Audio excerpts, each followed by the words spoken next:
So the idea about this call is there are a lot of people who don't really know quite what coaching is, and they're oftentimes conflated from people who give other people advice. So if you're someone who has tried therapy, who has tried a lot of personal hacks, and you still don't seem to be able to get to where you want to go from where you are, then this video is for you. And if you watch this video till the end, we'll answer all your frequently asked questions and doubts and skepticism that you have about coaching so you can make a more informed choice as to whether or not coaching is something that is for you without jumping to the conclusion that coaching is a scam. So this video is purely for educational purposes. We are not going to be coaching anyone in this conversation, but we're just going to bring out a lot of questions and answer those. Because even when I was doing my research on YouTube, there's not a lot of content on what coaching actually is. There are a lot of YouTube videos on what is the difference between coaching and therapy, but there are not a lot of questions on what coaching actually is. So hopefully this video will answer all your questions. So with that said, I'll invite Panda. She was part of my coaching cohort. Like we did the coaching course together. And so we are both ICF-certified and ACC coaches. Yes. So yeah, Panda, I'll open the floor to you. And so if you can introduce yourself and then we can jump into the questions. Yes, thanks for having me. I'm Wanda. I'm also an ICF coach. We went on this journey together. So, Vanda, the first question I'll just put forth is what would you tell someone who says coaching is a scam and that anyone can be a coach? What would you tell them? Not everyone can be a coach. I mean, if I want to go through the proper channels, go through the education and get accredited through the ICF, you can be a coach. I mean, everyone these days calls themselves coach. Social media, you show like, okay, I'm good at something, so it means that I can be your coach. But again, it comes in like you mixing it like maybe mentoring someone.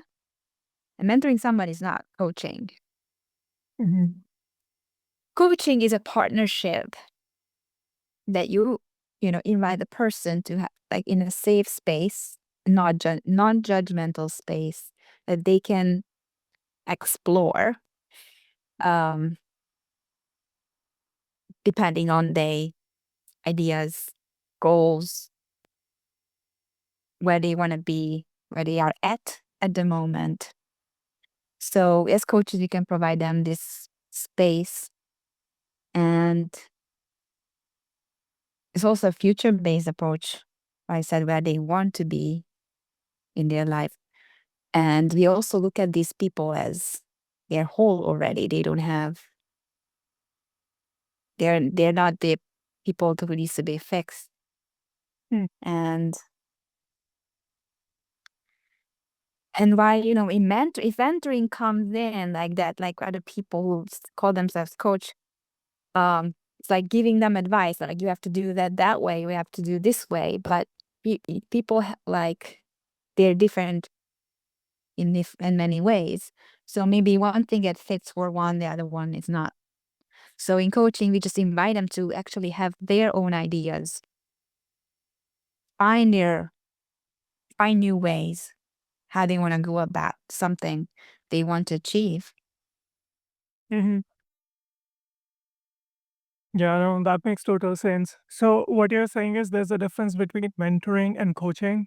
And I think this is something that a lot of people uh, don't really have a good visibility to, because there's this assumption that anyone can be a coach and that it is just advice giving. Whereas the ethics of coaching is specifically mentioned that you're not supposed to give people advice. You're not supposed to think for the client. It is against the ethics. So if you come to me with a question, I will not be like, this is what I think is good for you. This is what you should do. So that is absolutely like a big no-no. Um, and at the same time, it is just about creating that safe container where we are trained to ask you the right questions. And this is also why we don't need to be an expert in the domain that you want to be coached in.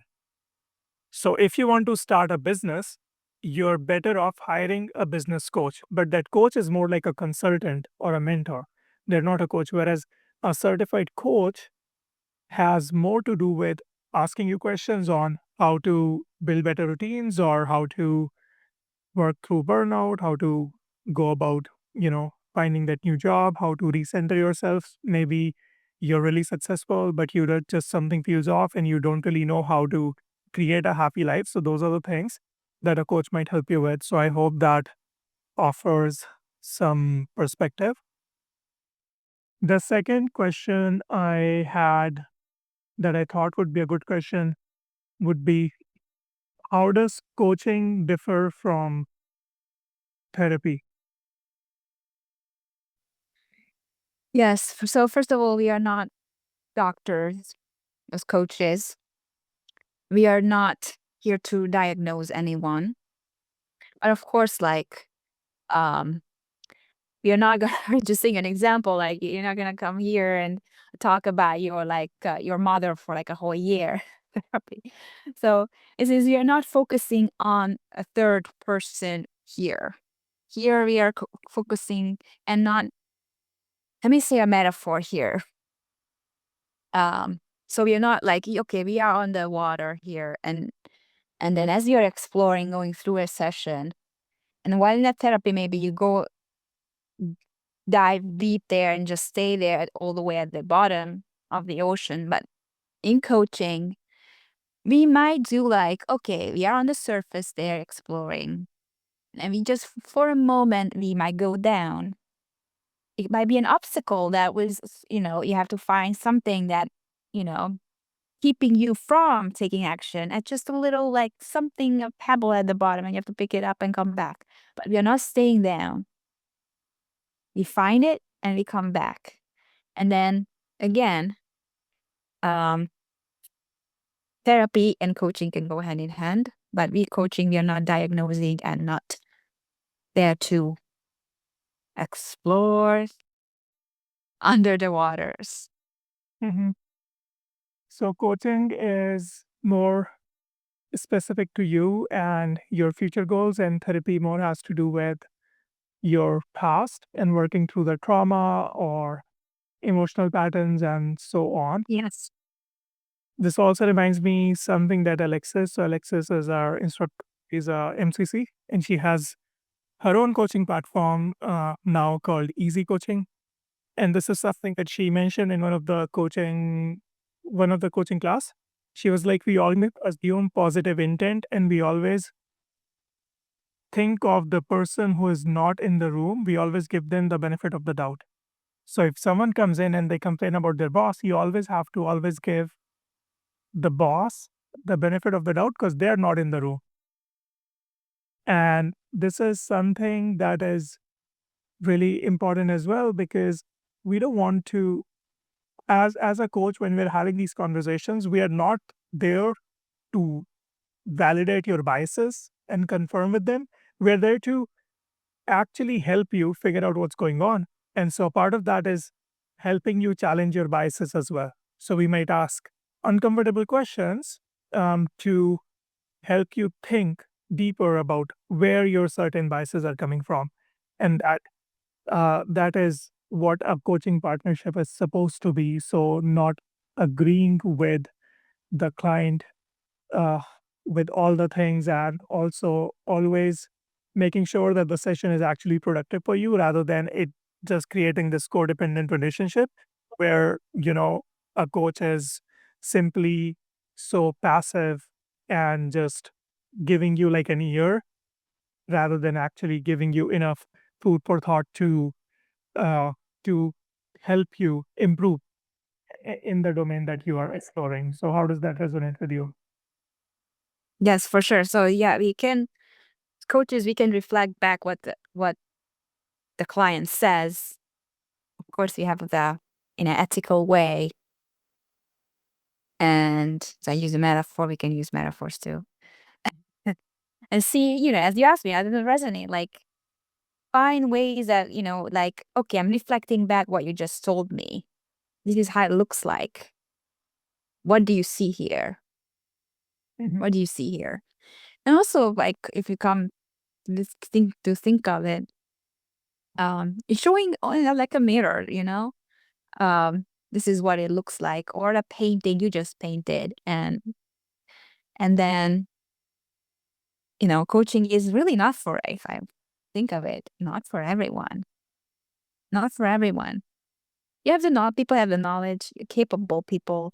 So, but are you okay taking on these, like, maybe some challenging question, maybe something that you haven't thought about, and you might have to face some things there that, you're sabotaging yourself. Just an example, to get somewhere you want to be, you're dreaming about. And the next question, yeah, no, of course. The next question that I had in mind was, uh, what do we tell someone who thinks that they already have all the answers and they already have enough information to make changes in their life? So how would they even potentially benefit working with a coach? Yeah, I use the word, I don't know, you might be familiar with it. I like that word using, coaches could be isumatax, the Inuit word. The holder, the keeper of a sacred space where wisdom reveals itself. Mhm. So we can think of coaches as like a container where safely, as I mentioned before, like people can think, process through stuff. But I'm talking about not processing like in a therapy way. Um, and have like a space where they can, okay, I'm doing these actions, and have like an accountability, someone who can keep you accountable to take actions. Mhm, Is you like making like an agreement, okay, I'm gonna do this. mhm, So this like a safe container, actually, like where wisdom reveals itself, it's the client's wisdom reveals itself in this space. So they find new ways mhm, to tackle something, to pursue something, to go for something, to handle something that maybe hasn't been there. And I'm not a doctor, I'm not an expert. I'm just saying the neuroplasticity exists in coaching because, the brain is not fixed. It rewires itself through thoughts, experience, behavior. So as they are already thinking new things in their head, it's already actively like rewiring. And then when you add the additional like behavior change, taking action and then getting into changing their behavior, making the unconscious conscious. mhm, So definitely, mhm. it's different to go. If yeah, you, as I mentioned, you're already looking at this whole. You know you're capable. You have a knowledge. That's how we treat the whole coaching session. Yeah. Yeah, what this brings to my mind is I was reading this book called The Prosperous Coach, and it mentions that uh, someone's entire life can change in one strong, focused conversation. And I believe that to be absolutely true.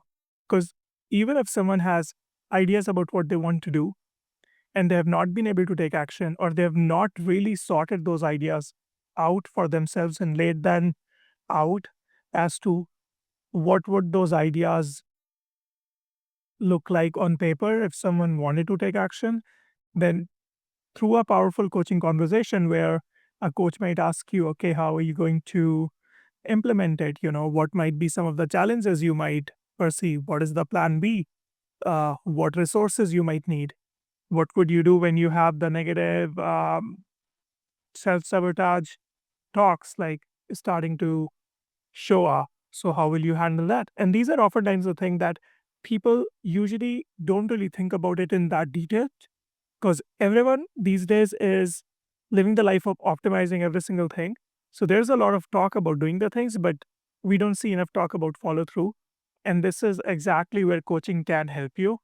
Um, I would also like to give the example of all these popular basketball coaches, um, like we know Black Mamba, the alter ego for this famous NFL player. And so he had this coach called Todd Herman who helped him come up with this alter ego where every time that basketball player would like go to the basketball ring, he would not be himself. He would be this identity. So this concept, where did it emerge from for him?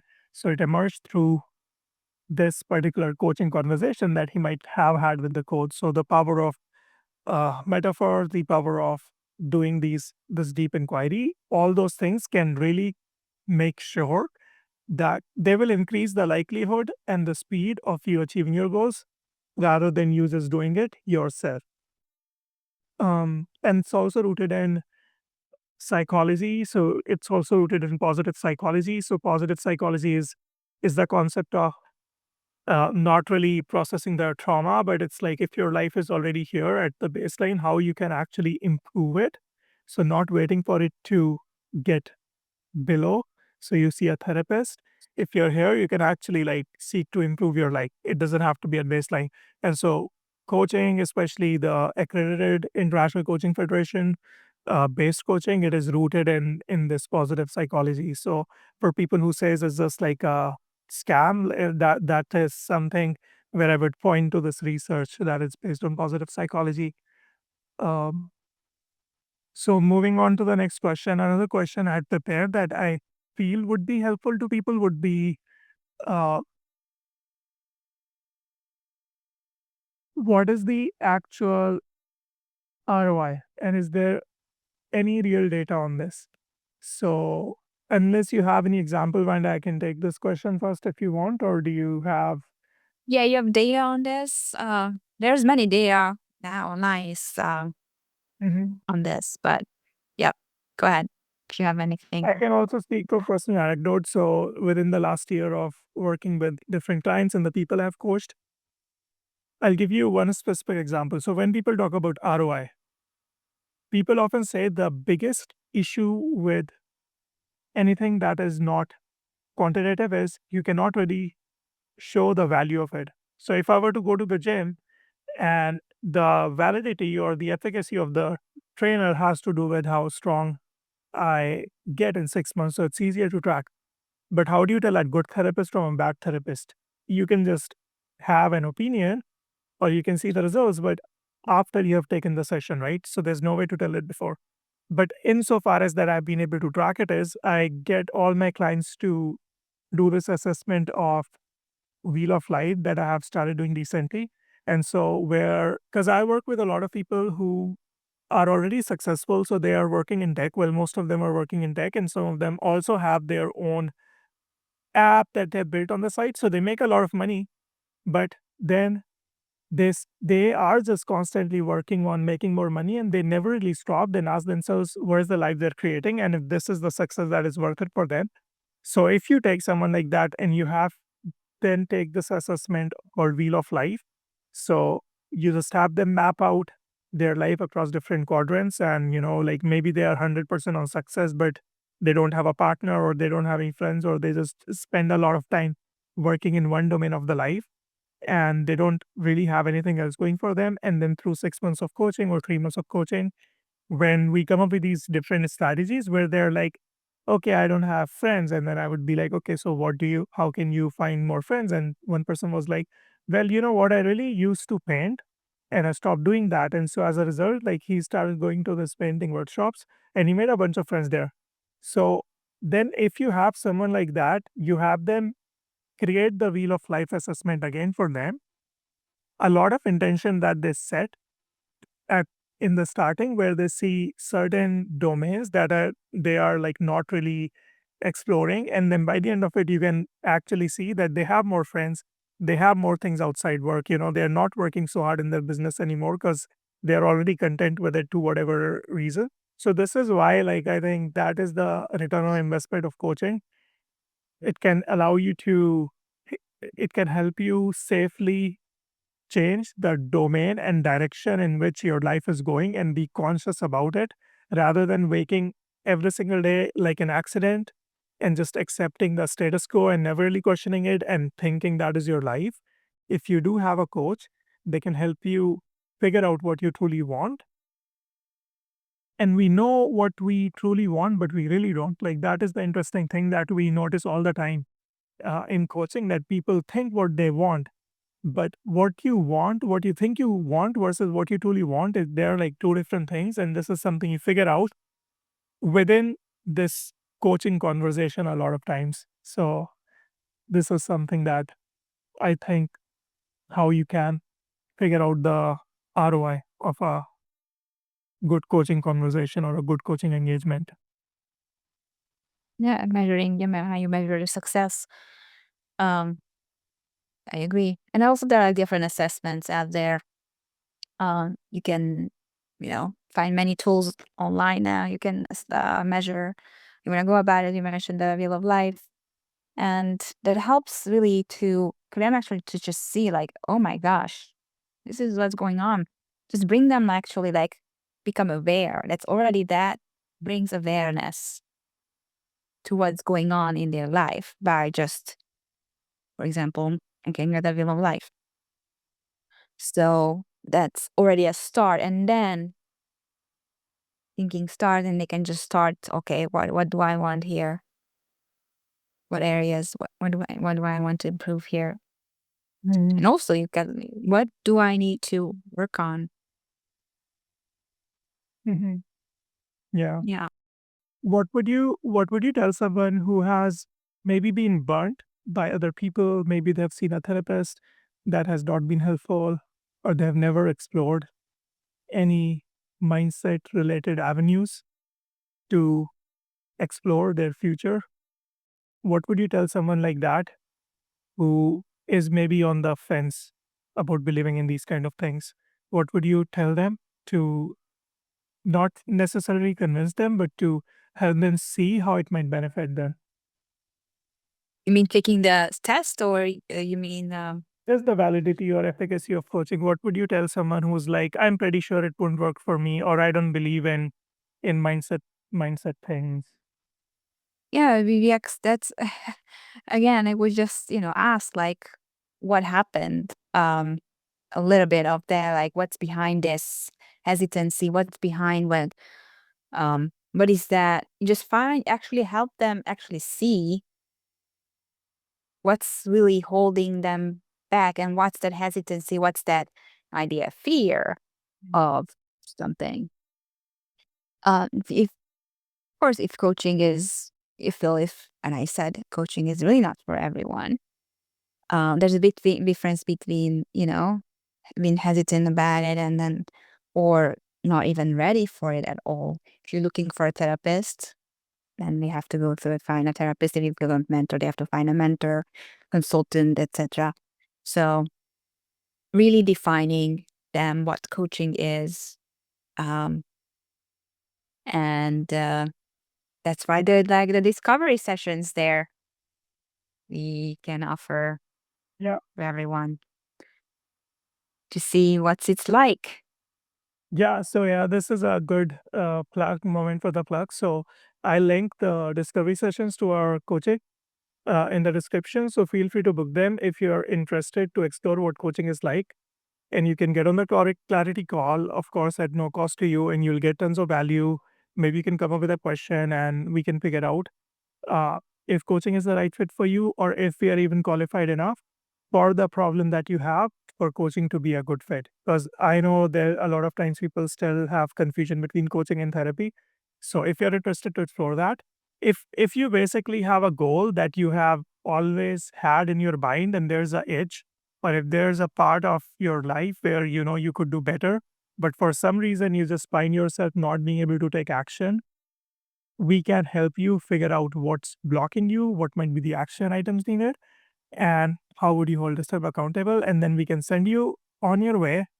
Or if you would like to continue working with us, and then we can just, talk about what working together might look like for you and for us.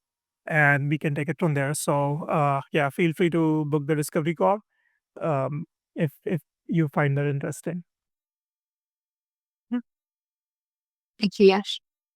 Yeah, of course. The last thing I would also want to talk about a little bit is there's, of course, a lot of people also say that there's not enough strict regulations in the coaching industry. So when we started the call, you mentioned, well, everyone can be a coach. I can go and take like a weekend course from somewhere and I can call myself a life coach, or I can call myself a healer or like a mental health practitioner, right? And there's no regulations. So for example, if you're a therapist and you create YouTube videos, you have to mention that this channel is like from someone who's like qualified person who knows about like medical science and all that, whereas there are no regulations for coaching, right? Because it's still a relatively newer niche as compared to being a doctor. So for someone who says that anyone can become a coach, how can they find who is the right coach or then who's qualified to help them? And is there any such thing as like a qualified coach versus a unqualified coach? Yeah, for example, the ICF, see the in the person's description, ICF accredited, or that's the what's the name of the European version as well. Mhm, Accreditation, because it means that this is body, the International Coaching Federation, that we are following ethics and rules, and there's like a defined way what coaching is, what coaches can do. mhm, Um, so it's following ethics and values here. That's where you can see the difference. For example, find out about the accreditation if they are. And the other one is even if they're not accredited, all the pathway and like that too. But there are schools, the education we, for example, took that like an ICF accredited mhm, school. So that's the other one. It's good to see like where that coach get their certification. It's an ICF accredited or the other body's accredited school. There's a credibility there as well because we are trained based on ICF standards. mhm. What are some of the red flags that people need to watch out for? So I can share a few and then maybe you can add to them. Seeing like ICP accreditation is one. Other things you want to watch out for is if someone is doing excessive marketing around their unique proprietary solution. And so if you have a problem and someone is like, you're not able to achieve your goals because you lack discipline or you lack motivation, and if you do my program, then I'll teach you everything about motivation, and then you'll be finally able to achieve your goal. So if someone claims that they have one key that's going to open the lock to all your problems, then that is a major red flag because coaching is all about thought partnership. So it takes like a long conversation to figure out what the blocker is because coaching ethics believe that the person has all the answers within themselves and not one answer is going to be applicable to every single person. So everyone has their own unique struggles and how they are supposed to approach them. So that is one. Anyone pretending to have answers to all your questions. Anyone. So that is the first thing. The second thing is anyone who force. If something like also you have to go with your gut. If something feels off, then it probably is. So that is another thing that I always mention is like go with your gut. If you like someone, if you can trust them enough, if they're likable enough, then I think you can probably go with them. If they seem too salesy, if you feel in a conversation that you're being backed in a corner and you're forced to make a payment, then that is probably not the person that you need to work with. So that is again another thing that is important to keep in mind. I agree. I agree. I agree. Yes. Well said. It's important, and also again, we mentioned this throughout that is that I have the solution for you. I have the recipe. I have the program. Here's the thing you have to do. It's already like someone's inviting you. Like this is what you need to do. Mhm. So it's like basically like you don't know what you have to do. I know what you have to do. I tell you what you need to do to achieve. And coaching is not that. I just want to highlight this. Coaching is not about the coach knows better than Yeah, the person. that's The person knows their lives the best. I don't know anything about their life. mhm, They know their lives. They don't know their circumstances. So I'm not gonna tell you anyone really what to do. mhm, We're just gonna go and I'm just gonna be there on this journey together, exploring, finding your own answers, what you need to do. mhm. This is such a good point because this brings this example to my mind. We all have this friend who, anytime you talk to them about anything, they're always jumping to give you suggestions. So that friend looks like someone who will always tell you, why don't you do this? Why don't you go to the gym? Why don't you do X? Why don't you Y? And you're always thinking yourself that, like, you don't know my life. I just wish, like, I like this guy as my friend, but I wish if he just stopped giving me suggestions. It annoys the heck out of him. Like, we all know that one person. And so, if you want to picture coaching, is totally opposite of that friend that you have had that annoys you. Because a coach asks you about, if you come with a problem, they'll ask you, they'll get you to explore, and they'll help you figure out the answers that come up from within you. So you don't have a friend who tells you that you just need to do this, or you need to stop being lazy, or you need to like do this, or you need to like, I don't know, create YouTube videos. Like, so this is the difference. And by the way, this is also something that I had to work through.